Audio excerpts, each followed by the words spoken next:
Il n'y a rien de plus frustrant qu'une vidéo qui cale ou un appel qui s'interrompt à cause d'un signal internet trop faible. Alors, c'est vrai, plusieurs facteurs peuvent être à la base de la situation si vous utilisez le signal Wi-Fi de votre maison, par exemple. Parmi ces facteurs, on peut citer l'état du matériel, mais aussi l'emplacement du routeur par rapport aux appareils à connecter au Wi-Fi. Voilà pourquoi, dans cette vidéo, nous vous proposons quelques astuces pouvant aider à trouver l'endroit idéal pour placer votre routeur. Bienvenue à tous.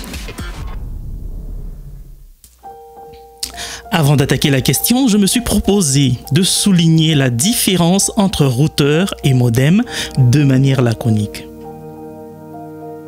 Ça nous permettra de bien comprendre le pourquoi des choses. Alors, le modem est un appareil qui est à la fois un modulateur, c'est-à-dire qui convertit le signal numérique en signal analogique, et un démodulateur qui convertit le signal analogique en numérique. Alors qu'un routeur est un appareil qui connecte plusieurs réseaux ensemble. Je crois que c'est simple. Peut-être qu'on fera une vidéo un peu plus approfondie là-dessus. Alors le modem, c'est par ici qu'entre le signal internet de notre provider. Alors c'est lui qui configure notre modem aussi. Alors c'est ainsi quand ils viennent à la maison et qu'ils vous disent que vous êtes bon, c'est bon là. C'est-à-dire ils ont déjà configuré. Et si votre modem n'a pas la possibilité de vous offrir plusieurs connectivités, dont la connectivité sans fil qui est le Wi-Fi, vous allez brancher le routeur qui vous ouvrira toutes ces fenêtres. Vous pouvez brancher un câble là pour connecter votre ordinateur et là pour votre téléviseur et ainsi de suite. Mais tout ça, c'est des câbles qui vont traîner par terre ou pendre le long des murs et ce n'est pas agréable à voir. Alors, ils ont pensé à équiper cet appareil de la connectivité sans fil, le Wi-Fi. Maintenant, ou actuellement, les routeurs et modems peuvent être fusionnés dans un seul box, une seule boîte, et la vitesse aussi a été augmentée considérablement. Alors le Wi-Fi en effet les Wi-Fi émettent généralement des fréquences de 2,4 à 5 GHz basées sur la quantité de données sur les réseaux. Le Hertz étant l'unité de mesure de la fréquence. Et la fréquence, c'est le nombre de cycles par unité de temps. Le nombre de fois qu'un phénomène périodique se reproduit par unité de temps. C'est ainsi que quand on parle de 5G, on pense directement à la vitesse, bien qu'il y ait aussi des notions de longueur d'onde à ne pas négliger. Alors, les ondes que les routeurs envoient dans les airs ont des propriétés qui leur donnent d'être altérées par des matières et substances qu'elles rencontrent avant d'arriver à votre téléphone ou à votre ordinateur, par exemple.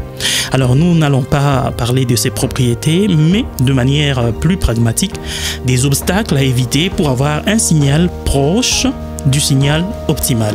Emplacement du routeur. Ouf.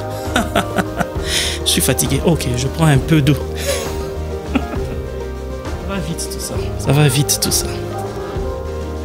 Où placer les routeurs?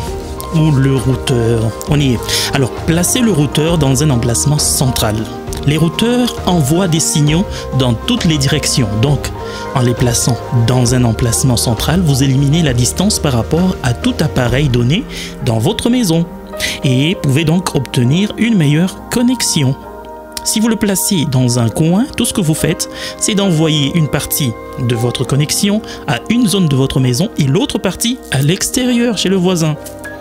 Si vous vivez dans une maison à 2 étages, placez le routeur plus près du plafond au premier étage ou plus près du sol au 2e niveau pour permettre une meilleure couverture. C'est ce que moi j'ai fait parce que j'utilise beaucoup l'internet dans la cave, donc j'ai placé au premier niveau mais un peu vers le sol.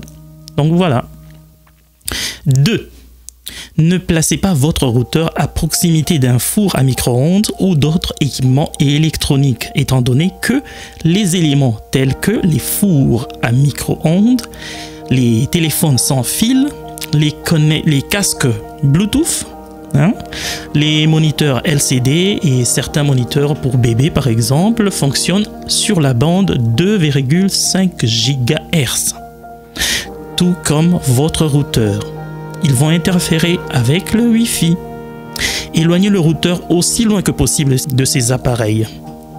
3. Éloignez-vous des murs en béton ou en briques.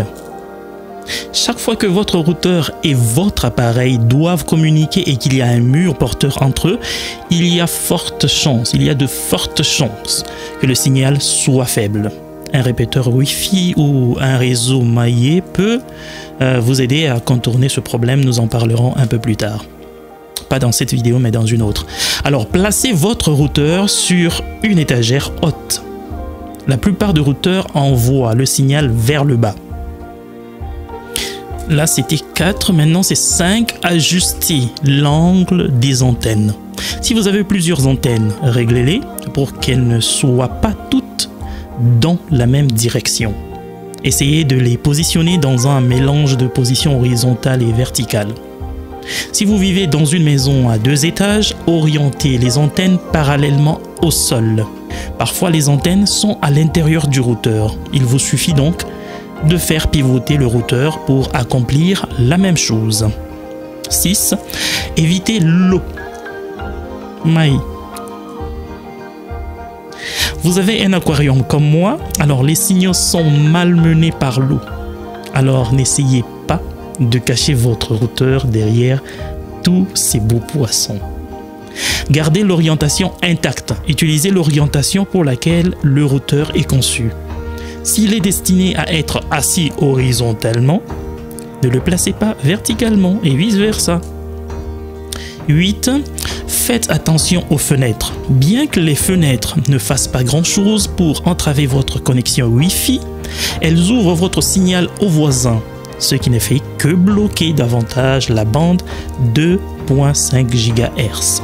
Cependant, vous pouvez avoir mis en pratique tout ceci, mais vous constatez encore des coins avec un signal trop faible. Que faire? Stay tuned. Vous aurez peut-être la réponse bientôt avec nous. Ciao!